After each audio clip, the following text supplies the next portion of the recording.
Nosso programa hoje é extremamente livre. De amanhã em diante nós vamos ter uma pauta um pouco mais definida. Amanhã, inclusive, eu vou estar conversando aqui com o nosso amigo, irmão Paul Anderson, da Inglaterra, de Londres, que tem um ministério assim, extremamente enfatizador do significado da graça de Deus. E aqui no Brasil ele tem um livro publicado chamado Operação Bonsai. Ele tem estado sempre na Estação do Caminho da Graça em São Paulo, nunca aqui em Brasília, mas amanhã ele vai estar de visita. Eu aproveitarei para conversar com ele. E vocês, gente, tudo bem? Vocês vão ter que falar nesse tudo microfone, bem. Senão... Tudo bem, tudo jóia. E aí, Jack? Quais são os assuntos, Jack? Você chegou aqui preocupado com a gripe suína? Com a gripe do porco. Gripe do porco. Os porcos estão dizendo, pelo amor de Deus, me deixem fora dessa. Por favor, né? Sobraram para eles. O nome da bicha é influenza A, H1N1, né? Mas aqui em Brasília, eu estava ouvindo um noticiário que os açougueiros já estavam em pânico, né? Claro. Gripe do porco, quem é que vai querer comer porco? Né? O pessoal já tem problema com o bichinho. Já tem problema com o bichinho. Se ele estiver vinculado a uma gripe dessa, abandona. Pô, come só linguiça, né? Que dá a impressão que é outra coisa. E aí, o que você ia falando? Eu acho que o problema é se é gripe, só se a carne tossir na hora que você estiver fritando ela. Mas se ela não espirrar e nem tossir, não tem problema de contágio, não. Quer dizer, para você... Sacramentado. A carne de porco, ela come com gripe ou sem gripe. Ela não pode tossir nem espirrar. Eu espeto ela antes, fico de fora. Caso contrário, a gente cozinha, assa ela e come. É assim que faz lá em Mutuna. Com certeza. Eu vou concordar com o Fonseca, eu passei uma experiência na sexta-feira que eu vou muito na lanchonete, não vou falar o nome, tá? Fast food das antigas, aquele que tem tomate e alface de verdade. Então, eu cheguei assim, fala pra gente que é pra eu ir lá depois. Não, mas fora do ar eu falo. Aí eu cheguei na lanchonete e eu sempre peço mesmo. Aí eu cheguei no balcão, falei, vou surpreender. Falei, meu amigo, vê aí, por favor, um X gripe suína salada. O rapaz arregalou o cara do balcão. Você vai comer? Vou. Não começa não. Ele tava com gosto sempre, tô saudável aqui. De fato. Quanto tempo isso? 2 dias. Foi no auge ali. Essa tosse já veio do consumo desse negócio aí. De fato, o que mais periclitante do que isso eles estão anunciando que pode significar uma coisa pandêmica é a gripe aviária, né? Que de fato está na ordem do dia no silêncio, porque não só ela já se expandiu muito mais, mas ela está numa fase que eles estão com medo que seja uma fase mutante. E aí, se uma fase mutante dessa ocorre com uma deflagração ampla e já supracontinental do processo, pode ter implicações muito graves, né? Apesar das agilidades científicas e farmacológicas e tudo mais, né? A gente não pode esquecer de que há algumas décadas atrás 50 milhões de pessoas morreram na Terra assim, rapidinho, com aquela famosa gripe espanhola, né? Eu lembro que eu acho que há 1 ou 2 anos eu estava vendo uma reportagem sobre o influenza e eu não sabia disso, mas uma instituição médica internacional faz um monitoramento do vírus no mundo, né? Então eles como estabelecem convênios com universidades ao redor do mundo inteiro, e essas universidades, na medida em que o serviço público de saúde vai atendendo pessoas com determinados sintomas, eles vão coletando esses vírus, vão fazendo testes, porque essa proliferação geralmente acontece em períodos de frio. E eles vão verificando como que esse vírus vai recrudescendo ano após ano, as mutações, né? Como se fosse um monitoramento do próprio influenza, das mutações da influenza. E é curioso você pensar nessa preocupação já existente em relação a um vírus de menor impacto, né? O aviário, o grande problema dele é que, graças a Deus, ele apareceu em aves. Só na Espanha eles eliminaram no mesmo dia milhões de frangos, coisas do gênero, mas estava confinado ao ambiente da criação restrita. O temor deles é o contágio em ave selvagem, porque aí as migrações leva para a Sibéria, vai de lá para o Canadá, do Canadá não sei para onde, aí virtualmente... Como foi com o Césio, o Césio 137 em Goiânia, né? Um dos problemas foi esse. Né? Uhum. Porque ninguém segura mais. Né? E interessante também que, embora a medicina tenha avançado muito, a nossa velocidade avançou também e eles pegam carona na nossa velocidade. Uhum. Então, acredito que quando eu vejo as reportagens sobre essa gripe suína, eu fico pensando, será que ela é tão perigosa assim?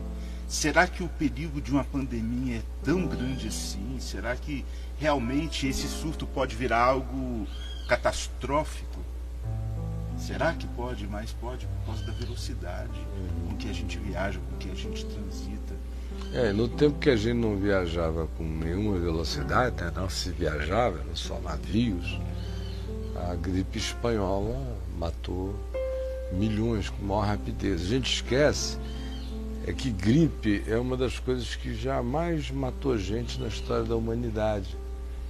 Não é? Hoje é que para nós não tem essa gravidade. A gente toma ali um trimedal, vitamina C, cama, esse e aquilo, vai levando, mas você observe que um estado gripal não medicado, por mais que não vá matar ninguém, ele deixa o indivíduo morrendo.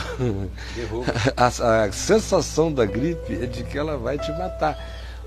As pessoas não ficam mais paranoicas porque já há um assentimento estabelecido de que gripe não mata. Mas isso é uma coisa de uns 70 anos para cá, que essa tranquilidade existe. Antes matava. E a sensação que ela dá, mesmo sem matar, é uma sensação mortal. O indivíduo pensa que está indo. Hoje a gente tem todos esses combates, antibióticos, os remédios apropriados, não sei o que e tal. Só que a gente alimenta os vírus com a nossa medicação. A gente, para acabar com uma gripe na gente, a gente serviu veneno. Ele, né? Tá jogando... Serviu um veneno a ele. Esse veneno vai ser processado. Mata a colônia, mas não mata todos. Os sobreviventes evoluem. Eles se adaptam, marombados, desenvolvem resistências e às vezes até mutações. Aí aquela mesma medicação já só faz coceira. Aí eles até acharem uma outra que vá, às vezes aquelas que a gente vai servindo vai até acelerando a mutação. De modo que a gente está lidando com uma coisa que hoje na televisão de fato, tem muito teatro sanitário na televisão, né? Todo mundo com a mascarinha para lá, para cá, que não adianta. No máximo adiantaria se você fosse o gripado, para não espirrar nos outros, mas eu não estando sentindo nada andar de máscara. É apenas uma visão de cenografia apocalíptica hospitalar, mas é ridículo, é patético, não é? Todo mundo com essa carinha politicamente correta por aí, não ajuda nada. O que eventualmente de fato ajuda é a gente ter políticas sanitárias simples, por enquanto, nos aeroportos, verificar focos de eventuais contágios e não surtar, não gerar um surto paranoico e teatral na população, que é o que você está falando de precauções de aparência, e eu lembrei aqui do tempo do Skylab. Que ia cair na cabeça de qualquer um. E aí você, em qualquer loja que você entrava nos Estados Unidos, você tinha uns capacetes de proteção da Skylab, né? Um capacete de plástico. Absolutamente. Isso aí no fim da década de 70, né? E eu lembrei de uma coisa que eu acho que a gente queria te ouvir, e o público vai querer te ouvir também, que tem a ver com a notícia. Eu lembrei disso na hora, e eu acho que é um campo legal para você falar. Que ante a iminência da possível pandemia, né? O presidente do Egito cogitou de matar 250 mil porcos, né? 250 mil porcos, né? E é muito estranho que a gente tenha uma movimentação tão rápida e tão preocupada quando se refere a aspectos econômicos de uma pandemia, né? Assim, você só sente aquela movimentação quase que aquela coceira, aquele comichão nos governantes, nas autoridades, na população de um modo geral. Quando atinge o bolso. Quando atinge o bolso, né? Quer dizer, aquele setor da economia vai afunilar e tudo. Eu lembro que uma vez você estava fazendo uma pregação sobre a manada de porcos de Jesus. Gadareno. Do Gadareno, e você fazia uma ligação com as questões econômicas, do porquê da resistência dos espíritos que habitavam o Gadareno irem em direção aos porcos, né? Eu falei que foi um total desrespeito à propriedade privada. Exatamente. Porque Jesus... Eu queria que você falasse um pouco disso, eu acho que é oportuno, entendeu? Esse link esse frenesi humano que a gente sente quando a epidemia vai nos matar economicamente, ainda que você, desde que aquilo não te afete economicamente, a morte de milhões pela gripe jamais te afetaria, né? Que morram os porcos porque eu não os como. E não os vendo também. Especialmente egípcio, né? Egípcio para matar 250 mil porcos é move tranquilidade, né? Se fosse em Israel, então, se pusesse umas vaquinhas gostosas lá, a luta ia ser maior. Mas Jesus, de fato, quando mandou os demônios irem para os porcos, ele estava, número 1, desrespeitando todos os conceitos de propriedade privada, porque os porcos tinham dono, né, e valiam uma fortuna. Ele não quis saber quanto custava, quem eram os donos, nem coisa alguma. Os demônios disseram: permite-nos entrar nos porcos. Ele disse: ide. E os porcos pularam de despenhadeiro abaixo no lago e se afogaram. O fato, gente, é que nós vamos ter na Terra muita peste.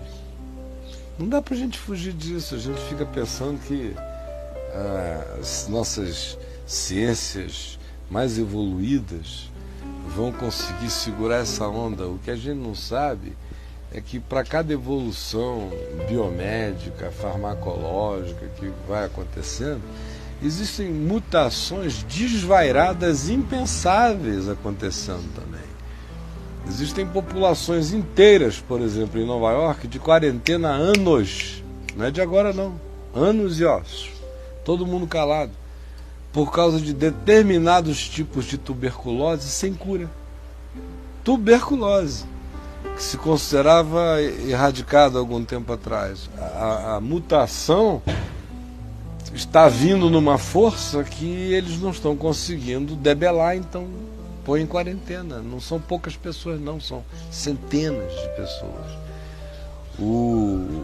A visão bíblica não nos dá muita alternativa. Por mais que a gente evolua, debele, diminua, enfrente, vai chegar uma hora em que quando os cavalos e os cavaleiros começarem a gente começar a ouvir o galope intenso, que a gente já está ouvindo faz muito tempo, o tropel. Está chegando cada vez mais perto.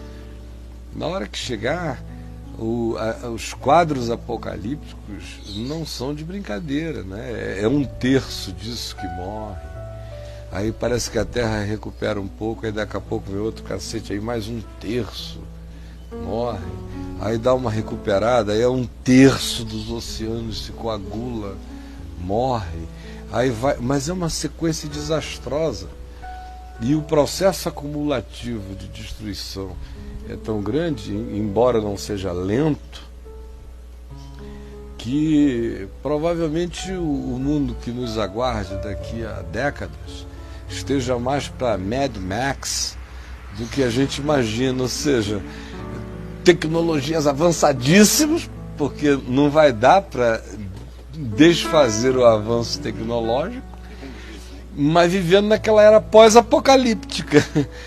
Você tem nanomáquinas, tem robô, tem não sei o quê, e tem toda a desgraça da destruição, da inconvivibilidade do homem com o homem, dessas coisas todas, como Einstein disse, né? A Terceira Guerra Mundial não sei como vai ser, mas a quarta é com pau, com pedra e com tacape, né? Mas que isso é inevitável. A gente domingo, conversando na Casa do Caminho, o ensino nas manhãs de domingo, né? A gente conversava sobre isso, da questão de que todo filme de ficção científica que você assiste, isso já há muito tempo, né? Desde o Jornada nas Estrelas, do Capitão Kirk, né? Você já via o futuro como sendo habitado por naves espaciais ou espaços herméticos de metal, vidro, né? Não era assim? Ou então a evasão da Terra. A fuga. A fuga. Nave, assim, vamos dizer, a imagem de sobrevivência remeteria a uma questão da cápsula de quem foge de um mundo que se destrói e num ambiente onde na verdade não tem vida, né? Por si só, né?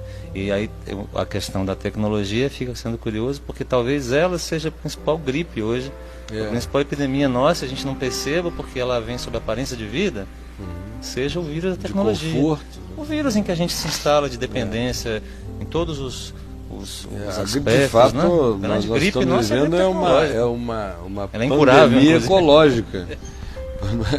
A pandemia ecológica que está na Terra inteira.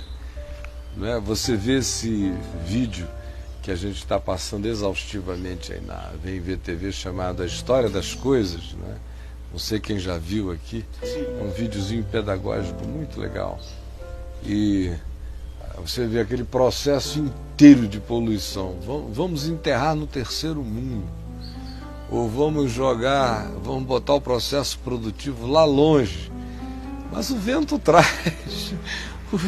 traz, socializa, pandemiza a desgraça para todo lado. Então vem da nossa energia produtiva, os meios produtivos, os materiais eleitos para a produção, a escolha de embalagem, a futilização do significado do lixo, tudo que se cria nesse processo inteiro apenas para fazer uma coisa que seja descartável, que acabe logo, para que aqueça a economia de consumo, para que se compra mais, e enquanto isso a gente precisaria de 5 outras terras para guardar o lixo. Ou seja, se no planeta tivesse o consumo médio americano, com a produção de lixo americano, nós precisaríamos de uma terra 5 vezes maior para poder fornecer matéria-prima para a média desse consumo e para poder também armazenar o lixo. Agora, quem é que tem que ficar preocupado com influenza A, H1N ou N1H1H1N1 se o vírus está falando aqui? Não, olha que interessante. Eu sou o vírus, não é uma conversa dos vírus, é a comunidade dos vírus da humanidade discutindo com uma trave no olho assim desse tamanho, dizendo assim: vamos ajudar os porcos, as aves a ficarem curadas das suas gripinhas. Nós somos o diabo da Terra. A Terra não tem nenhum problema sem o homem aqui. Se o senhor dissesse: olha, chega, eu amo mais a Terra do que o mundo, eu amo mais a natureza do que o homem já esgotou. Esses 12 mil anos de civilização humana foi bastante. Tirasse a gente daqui, a Terra não sofreria nada. A capacidade dela de se recuperar, dentro de algumas dezenas de anos, os mares já estariam limpos. Dentro de 1000 anos você ia achar as estruturas mais poderosas de Nova York, se ainda estivessem em pé, já todas engolidas de natureza. Muralha da China ia estar em pé ainda, e as pirâmides do Egito. O resto, meu amigo, em 5000 anos não haveria registro da nossa passagem, exceto por esses monumentos que talvez ainda estivessem em pé, porque nós não fazemos falta esse processo. Nós somos a gripe suína, aviária, indiabrária, todas as que você quiser inventar nesse processo de destruição do paraíso. Dentro do que você falou, olha que interessante, o Edson fez uma pergunta e ontem eu estava pensando algo parecido com o que ele perguntou. Ele perguntou o seguinte: existe a possibilidade desse vírus ter sido fabricado? E eu estava pensando ontem o seguinte: existiria a eventualidade de, caso ele tenha sido fabricado, eu não tinha pensado no fato dele ter sido ou não fabricado, mas uma guerra biológica, um atentado biológico, seria possível? É a pergunta do Edson. Atentados biológicos é o que vai acontecer muito no mundo, não é? Ou seja, nós continuamos sendo vírus, como se houve isso, a fabricação, nós fomos esse vírus, na verdade. Eles deviam ter sido apelidado de vírus humano. E não suíno. O nosso é mais potente, viu? O nosso é mais potente. Mas é claro, eu não estou dizendo que acho que esse seja, eu acho que não tem praticamente vírus nenhum mudando e em processo mutante no mundo que não esteja mudando por nossa causa. Mesmo indiretamente. Ah, claro. Né? Nós somos o agente, o elemento de... invade onde eles estão, não é? De estímulo mutante o tempo todo. Seja porque a gente os combate em razão da nossa própria saúde, fornece a eles os elementos de conexão para criarem uma nova evolução de si mesmos. Então, até quando os combatemos, a gente os fortalece, né? A gente nunca os eliminará. Agora, eles estão nos combatendo, eles querem sobreviver a nós. Mesmo inconscientemente, a Terra tenta nos sobreviver, não é, Caio? Eles não é necessariamente uma questão de sobreviver a nós, é uma questão de sobrevivência, né? Nós somos hospedeiros, na melhor das hipóteses. Nós todos aqui, ó, se tirássemos uma fotografia microscópica do que está dentro de mim, correndo, entrando pelo meu nariz agora, respirando milhares de organismos. Se você olhasse aqui nos meus olhos, milhares, a minha pele está coberta, minha barba, minha corrente sanguínea. Assim, eu sou um universo para bilhões de outros seres. Eu sou uma galáxia. Você... Eu posso pegar uma luva, não? Pode. Vou ficar mais afastado. Pode. Uma galáxia. Uma viagem muito doida. Imagina se essas criaturinhas tivessem a nossa inteligência, que não seria nada difícil, né? Nano-inteligência. Hoje a gente já sabe que tamanho não é documento mesmo para processar nada. A discussão toda seria a respeito dessa galáxia. Essa galáxia aqui, a galáxia está em desordem, a galáxia está com problemas. Já ia ter gente se evadindo aí para a tua, do Habib, que está em melhor estado, a galáxia do nosso querido Jack, que é mais jovem, a supernova, daí. Mas não só nós somos habitados, mas a gente fornece os elementos mutantes o tempo todo, de todos os modos possíveis. Por exemplo, eu quando li A Peste, o livro do Camus, e com aquele dilema entre ajuda os médicos para salvar a humanidade e combater os ratos, ou se associa a Deus, que é o criador de todos os animais, e não combate o rato, que era supostamente o dilema, né, entre o homem e o rato, Deus e a medicina. E eu olhando para aquilo, a primeira vez que eu me aproximei daquele texto em 1974, eu achei ridículo. Eu falei, poxa, é um dilema filosófico bonitinho, mas o pressuposto é tão ridículo. Porque está partindo do pressuposto de que essa é uma criação divina. A peste bubônica, e a peste bubônica sempre foi uma relação desse tipo de animal com o lixo humano desde a antiguidade. É desenvolvido na nossa lixeira, no nosso quintal, não é de agora não.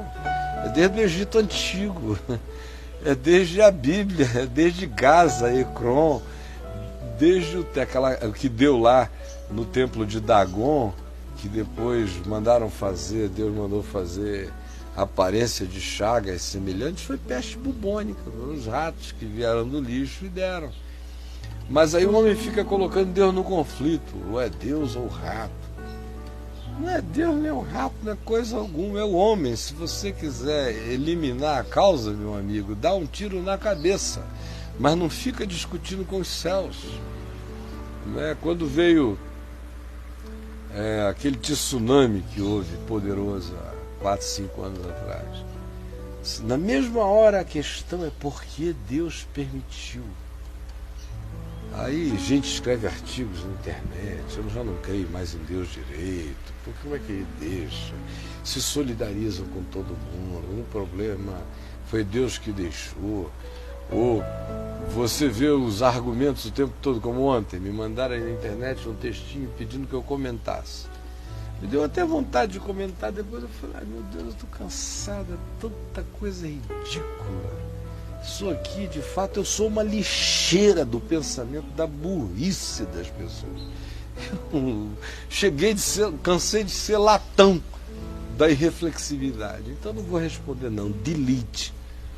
Mas era um textinho até legal, bonito, de um argumento num campo de concentração, uma coisa que a BBC gravou, uma dramatização dos judeus ali, quando de repente um levanta no meio daquilo tudo e diz: escuta, você está pensando o quê? Que o Senhor nos ama? O Senhor não ama ninguém não. O Senhor é mau. Aí ele começa a fazer perguntas que não começaram nem com Adão, começaram já com Abraão. Escuta, por que Abraão, os filhos de Israel desceram para o Egito? Aí um judeu lá, todo vestidinho de candidato ao crematório, disse assim: foi porque houve fome na terra. Ah, então Deus deixou ter fome na terra, os filhos de Israel foram ao Egito. E no Egito, eles voltaram logo? Não, eles ficaram 430 anos lá. Ah, por causa da fome que Deus mandou, eles ficaram no Egito 430 anos. Fazendo o quê, hein? Ah, trabalhando, apoiando, não sei o que e tal, e tal, e tal, e tal. Foi. E o que Deus fez? Ah, o Senhor levantou Moisés. E a saída foi tranquila? Ah, não, o faraó endureceu o coração.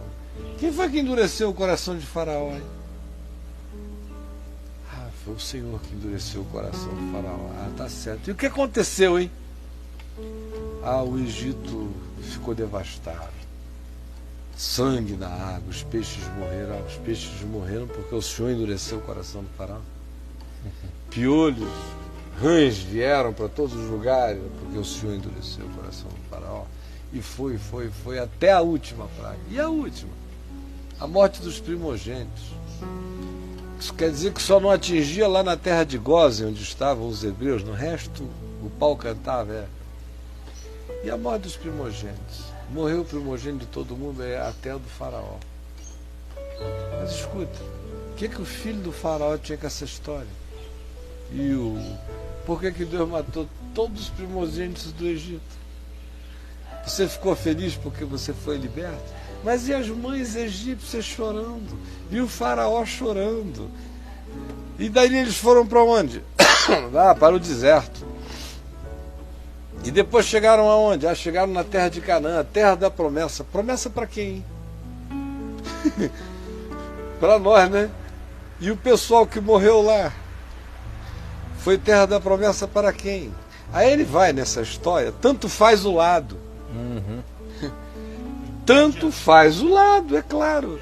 Agora, não tem um macho, em momento algum, desde o Gênesis, para chegar e dizer: não foi a mulher que tu me deste, não. Eu é que sou babaca, achei o fruto gostoso, estava a fim de comer ela mais tarde, não a frutinha, a Eva, e já estava preparando a frutinha e comi gostoso, Senhor. Esse macho não aparece na terra. O único que apareceu foi a cruz e diz: olha, joga sobre mim, perdoa, porque o resto não sabe o que fala, nem o que faz, nem coisa alguma. Porque o processinho de transferência é indefinível, não tem fim. Desde ontem tem uma senhora ali, professora não sei quem, que já me mandou uns 30 e-mails querendo uma resposta. O senhor é ou não é um homem sábio? Se é, me responda. Quem é o maior assassino da Bíblia? Jeová ou Satanás? É a mesma história. Por qualquer dos lados. Olha, se eu tivesse a vontadezinha doente dessas pessoas, eles não saberiam que eu ia ser o pior ateu do mundo, porque essas brincadeirinhas que eles fazem aí, se eu quisesse fazer para um lado e de outro, meu amigo, não sobrava era porcaria nenhuma. Eu dou graças a Deus que a maioria desses filósofos leva o ateísmo deles a consequências muito baixas, muito rasas. Porque se for para entrar nesse processo de desconstrução, a minha cabeça é boa beça para não deixar nem pau nem pedra. Eu só sei é que é totalmente idiota, porque os fatos da existência são outros e não dá para sair fazendo essa troca. Os vasos são comunicantes. E tem um detalhe: dinossauros morreram aos milhões, há 65 anos, milhões de anos atrás, e não houve uma única dor de agravo na Terra. É uma fase, vida é vida. Somente nós é que sofremos desse surto da nossa imortalidade, da nossa importância superior ao cosmos. Então qualquer coisa que toque no ser humano é uma blasfêmia. Pois eu vou blasfemar e agora? Vou blasfemar contra o homem. Vou blasfemar contra o homem. Deus tem direito de matar a todo mundo, acabar com a palhaçada a hora que Ele quiser. De mim Ele não tem uma pergunta: Senhor, por que tu estás fazendo isto? Porque eu já vivi o suficiente para saber que cada dia humano na Terra é misericórdia divina. Parece até que Deus não ama o resto da criação inteira para deixar a gente aqui. Porque se Deus nos tirasse daqui, era um favor para o universo. Porque até agora, o que nós fizemos foi só morte. E eu vou lhe dizer uma coisa: você pode achar que eu estou doido? Não, eu só transcendi a essa babaquice. Assumi a minha responsabilidade como indivíduo, como membro da humanidade, de poder olhar e dizer: se morreu o mundo inteiro, eu não tenho uma pergunta a Deus, apenas dizer: Senhor, tu sabes.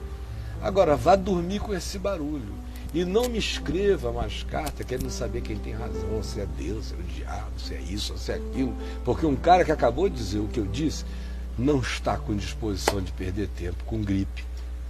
É ou não é, meu irmão? Agora, Caio, como é que a maioria de nós faz essa leitura se a maioria de nós, a gente não se autoflagra? Não, todo mundo acha que a existência existe por conta de nós. Nós somos o centro dessa porcaria. Você vê o tamanho da nossa doença.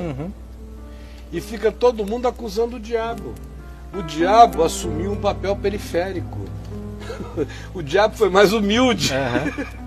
Porque ele assumiu um papel periférico nessa história. Desde o Gênesis até na hora que sobrou para ele, que foi o último, né? Por que tu fizeste, Adão? Foi a mulher que tu me deste. A mulher que não sei o que foi, a serpente. A serpente aceitou, perdeu as pernas, vou rastejar, comer pó e foi. Agora nós continuamos, nós somos o centro de tudo. O mundo inteiro gira em torno de nós. Apesar de se dizer que o universo tem aproximadamente bilhões e bilhões de anos, os cálculos mudam um pouquinho de acordo com a data do Big Bang, mas parece que tudo que aconteceu antes do homem existir não era. Não teve nenhuma importância. E você falou uma coisa aí, hein, Caio, que ninguém iria reclamar a nossa extinção. Nós reclamamos a extinção do dinossauro, mas ninguém, os seres da Terra vivem a vida. Isso é muito pesado. A natureza não tem questões, a natureza aproveita soluções, a natureza aproveita alternativas. A vida não conhece morte, porque o que nós, egoístas, adoecidos, filhos de Adão, caídos, endiabrados de egoísmo, chamamos de morte, a natureza chama de dádiva. A natureza chama de dádiva. Se o grão de trigo caindo na terra não morrer, fica ele só. Se morrer, produz muito fruto. A nossa visão é tão pervertida, que a gente chama a morte de morte. Morte é semente. O nome não era cemitério, era sementário. Era um lugar onde novas sementes eram plantadas. Já tinha dado fruto, semeia ali de novo, volta para lá. Mas nossa autocentralidade é tão absurda que se alguém dissesse, olha, os anjos morreram, o pessoal diz, interessante.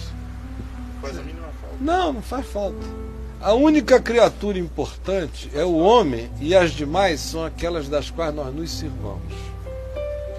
Como o porco. A que a gente come. Como o porco. Agora, as que a gente não come se tornaram importantes de 1965 para cá, depois que o dado ecológico começou a entrar na consciência da interpretação do planeta e cresceu na década de 70 como filosofia até no meio dos hippies. O dado ecológico ganhou importância só também por causa do homem. Antes o que tinha valor era aquilo do que nós nos servíamos para nos alimentar. O resto era detalhe, chuta, mata, vai passando, você dá um cacete, cobra é cobra, sapo é sapo, o que não presta a gente vai matando, vai matando. Depois que a ecologia entrou na ordem do dia, aí a natureza ganhou uma segunda dimensão, mas também não é por causa dela, é só por causa da gente. Aspectos econômicos, jurídicos da natureza, Da né? natureza, que vem da carência, né? Da carência. Se eu não vou matar esse bicho aqui porque ele come um mosquito, que come não sei o que, senão vai me atormentar. Mas é tudo por minha causa, não tem absolutamente nada a ver com amor pela criação. A começar dos cristãos, que nesse universo inteiro, no planeta, são os seres mais descriados que eu conheço. Quer dizer, a ênfase cristã no redentorismo, na redenção, que é o que faz a gente só orar de olho fechado, né? Porque não, só de É pecado, né? A gente não vê. E a nossa ênfase toda é na salvação dos homens. Levanta a mão, batiza, leva para a igreja. O plano de Deus, olha, o Criador do universo, dos multiversos, de tudo que existe de mistério, porque essa nossa galáxiazinha aqui virou um pum no universo, de tão maravilhoso e complexo que é isso tudo. Mas o plano de Deus se restringiu a pegar a gente na praça, na boate, na praia, Gente pecadora. gente pecadora, dita por nós. E a gente dá um folheto, prega, aí a gente leva o cara até a igreja, ele levanta a mão, a gente o acompanha até a frente, aí joga água na cabeça do bichinho, e aí, pá, tá aqui, ó. Agora morre sal. Tá bom, meu irmão? Deus te abençoe, fica firme, não sai daí, aguenta a barra até o fim. Esse é o plano de Deus para o mundo.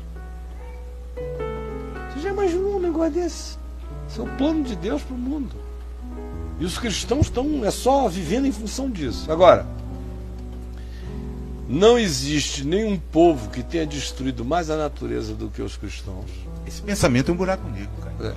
São os cristãos, olha, o ocidente da Terra é cristão há 1700 anos.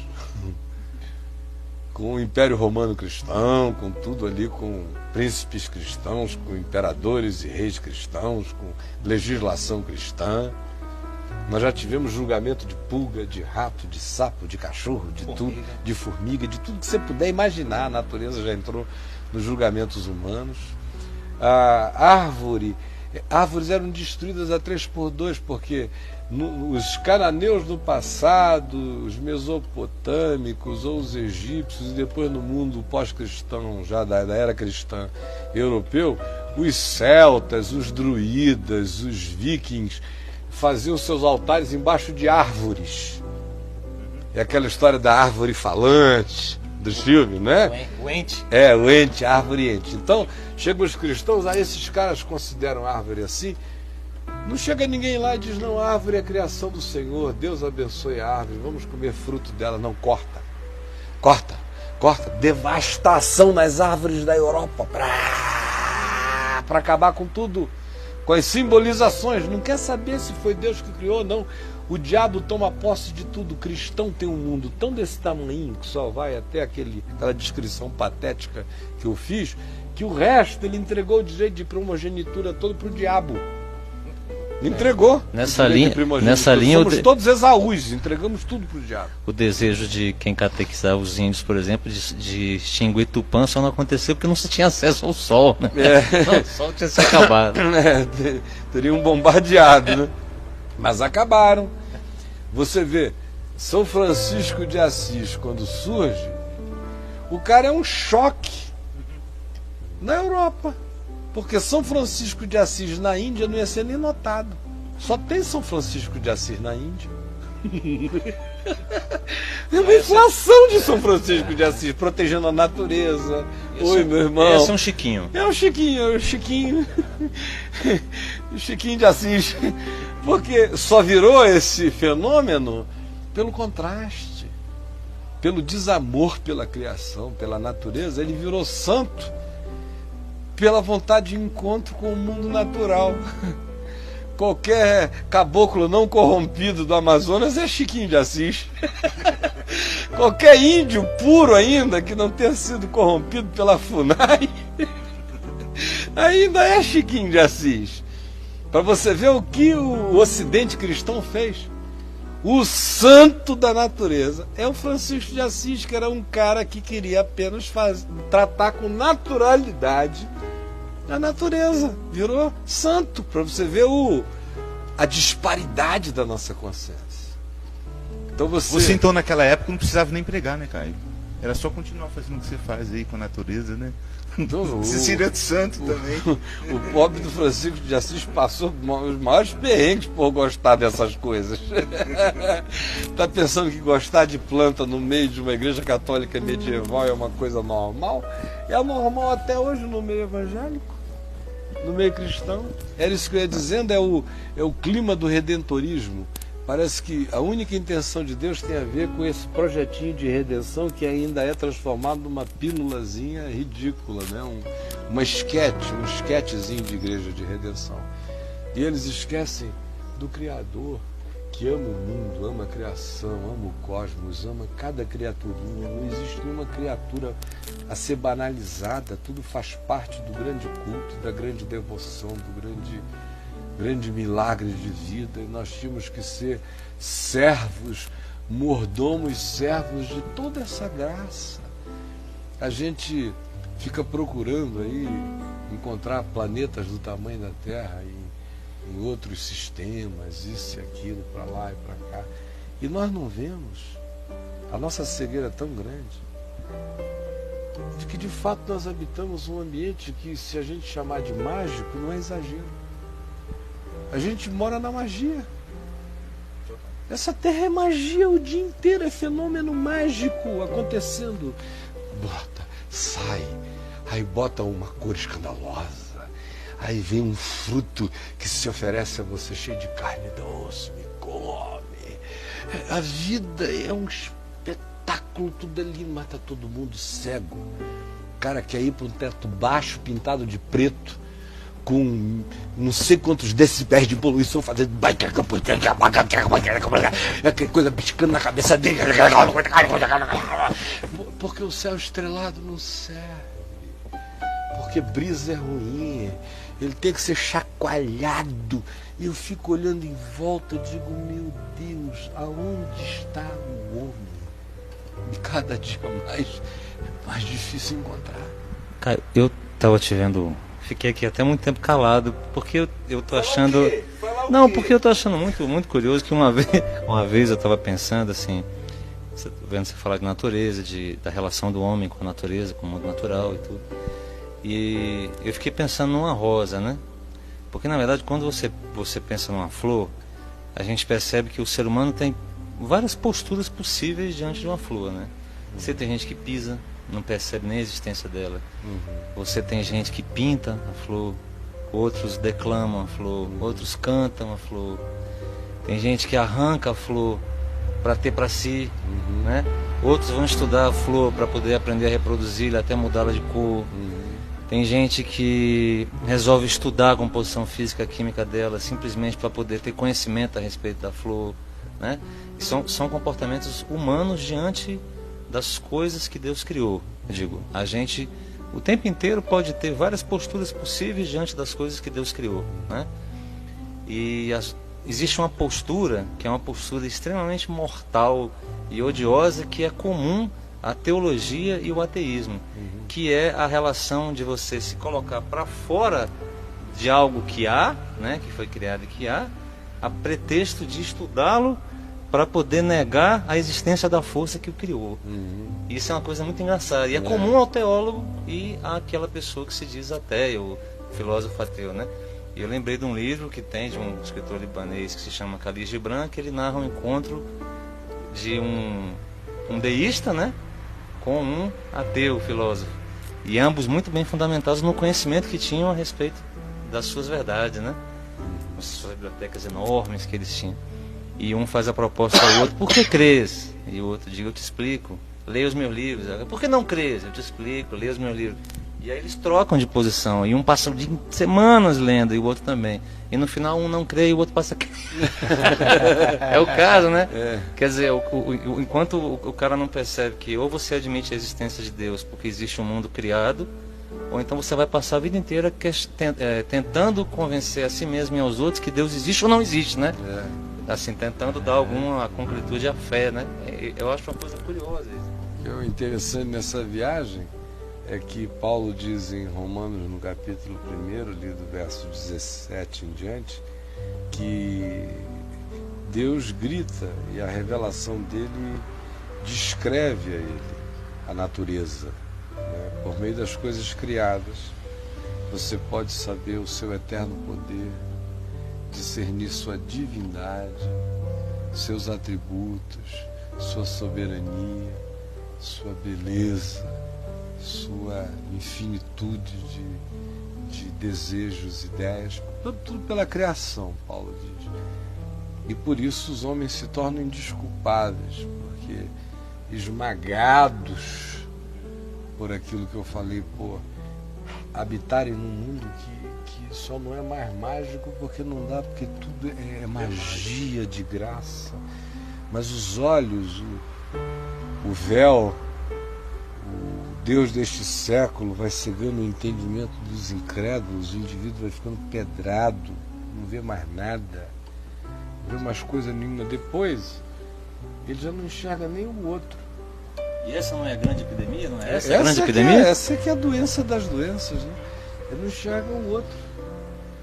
Aí, depois de um tempo, ele já não enxerga mais a si mesmo.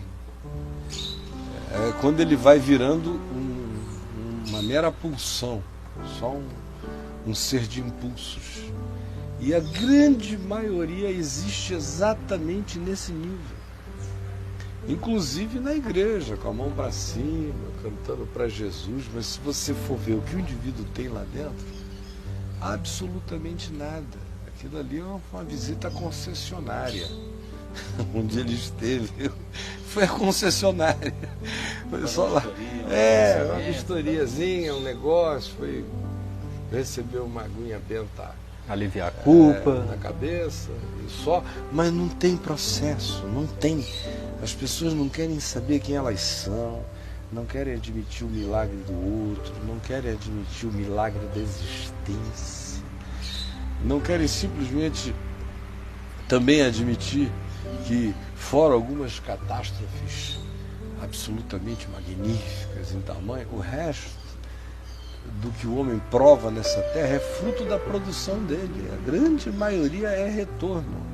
É o pão de Gideão voltando, é o bumerangue que você jogou e pá, vem na tua cara. Aí ele: ó Deus, por que me fizeste para que eu tivesse tido a ideia de fazer a porcaria que eu fiz, que eu joguei e que cai na minha cara? Por que, Senhor, me fizeste in the first place? É ridículo assim. E aí o cara me escreve que é uma resposta. Eu, sinceramente, eu há 35 anos atrás eu tinha assim uma certeza de que Deus queria que eu o defendesse, que eu me esforçava para defender Deus.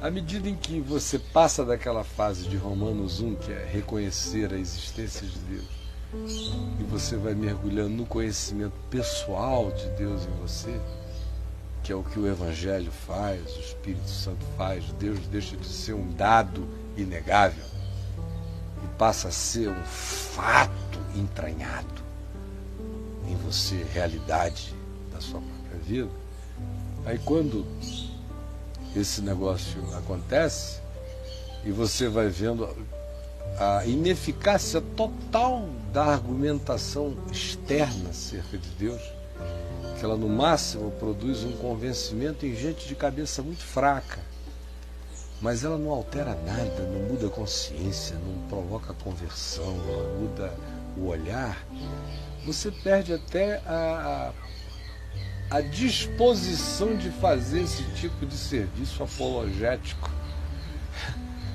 porque você também vai descobrindo uma outra coisa. A apologia de Deus, como disse o C.S. Lewis, o megafone de Deus é a dor. A dor é o megafone de Deus. E tem gente, meu amigo, que só entende um argumento. É aquele que o faz dizer, ai! Aí, por aí ele começa a compreender. Por nenhum outro argumento ele vai entender. Nenhum. E olhe lá, hein? E olhe lá. Porque ainda tem aqueles que vão de ai, ai até o fim, dizendo, maldito seja aquele que me fez existir para sentir a possibilidade de dizer ai. Então, é aquilo que o Apocalipse diz e a gente fica achando exagero.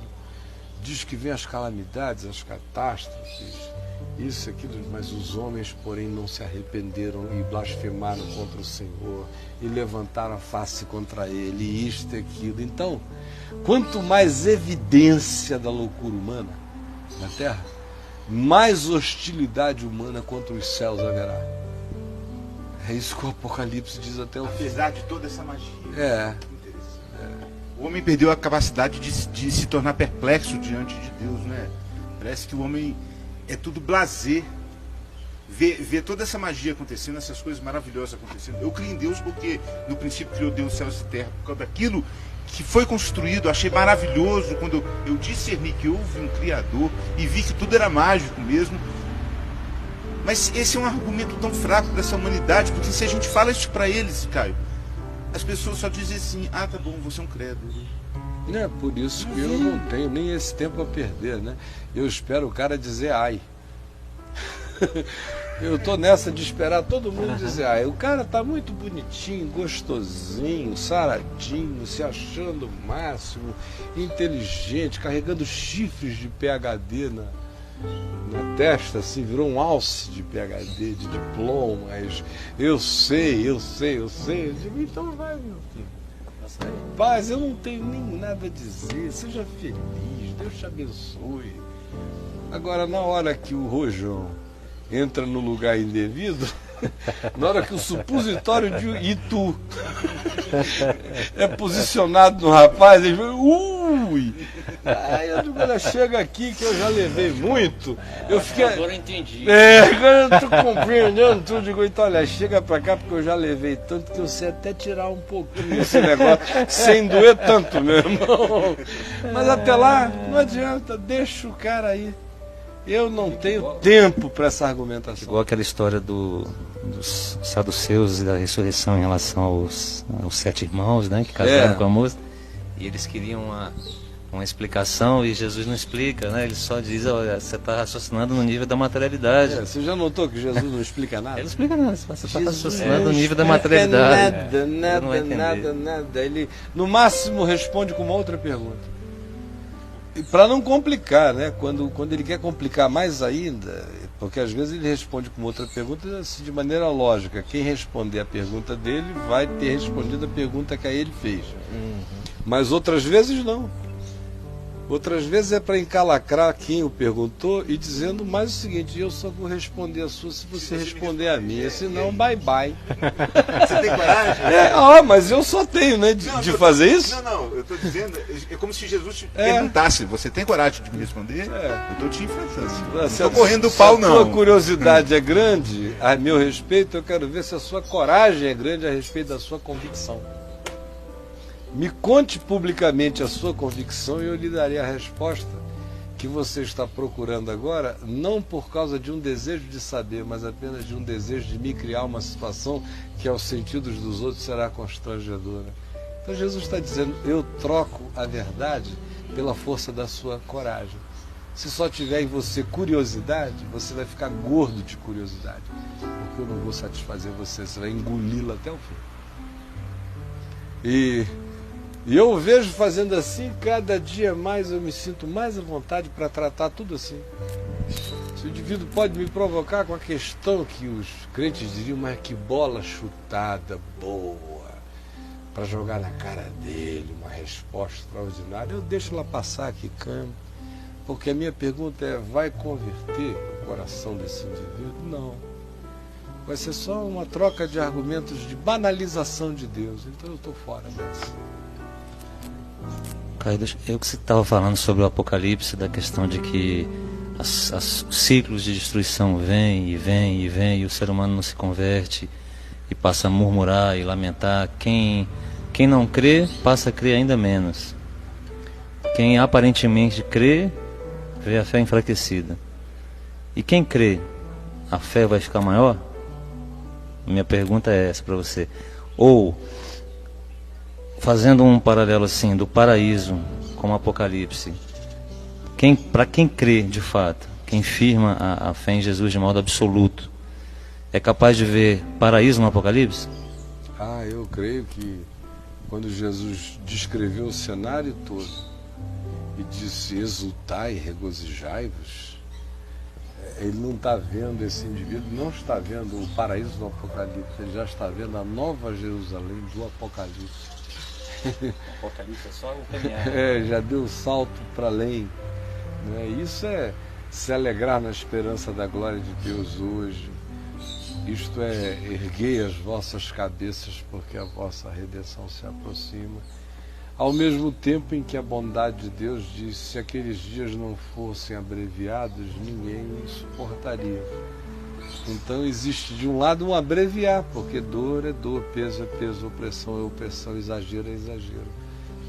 Mas do outro lado, ele diz que os que se mantêm são aqueles que, para além do horizonte imediato, divisam que o que está acontecendo é apenas prelúdio, é apenas uma entrada com tom de Requiem do que está para vir, da glória por vir a ser revelada. É um paradoxo. Um santo paradoxo. E se hoje isso aqui já tudo destruído ainda é mágico, imagine o que nos aguarda, o que olhos nunca viram, ouvidos nunca viram, o que nunca subiu ao coração de homem algum, e que é o que Deus tem preparado para aqueles que o amam. Não é? É tudo uma grande pena, porque a gente não precisava estar agora falando desse assunto. A grande tragédia humana vai ser verificar como nós tivemos todas as chances e não quisemos.